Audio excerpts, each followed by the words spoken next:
Kids Day game this morning. More than 4,000 students from across Kansas City, the Kansas City metro area, filled the Cable Dahmer Arena.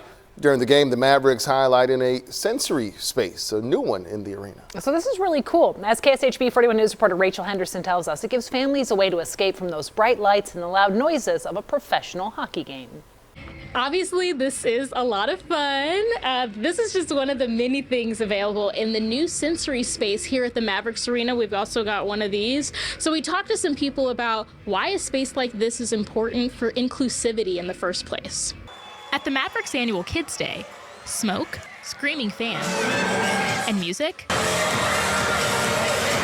are all to be expected. But this year came with a new addition, a sensory room. I didn't realize that spaces like this existed within this facility. Laura Franken is a pediatric occupational therapist in the Blue Valley School District. She and her colleagues brought their students to the game, most of whom have intellectual disabilities and sensory sensitivity. It really gives our students the chance to experience such events like the hockey tournament and the hockey events, but then when they get overwhelmed, to have a quiet space and a safe space for them. This was the first of 10 games where people could utilize the sensory room, which includes dim lighting, carpet, toys, and quiet. A lot of the sensory tools that were in there are tools that we would use at school, so they're very familiar items to them. They're also familiar to the team owners and their families too.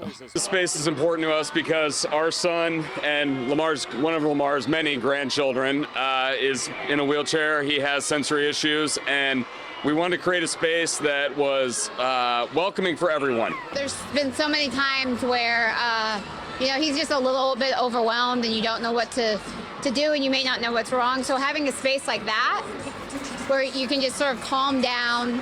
And once the kids had calmed down, Franken and her group were within steps of the accessibility row, which she said made going back and forth easy. It's intimate, and the kids with these sort of special needs and things like that can engage in a very simple way, much easier than, say, some of these bigger stadiums. Franken says when it comes to improving public spaces in general, it's important to start thinking about how to improve the space that's already there. I think more the community can collaborate with therapists, special educators, parents of children with special needs, the more we can come together and create spaces such as this one. Rachel Henderson, KSHB 41 News.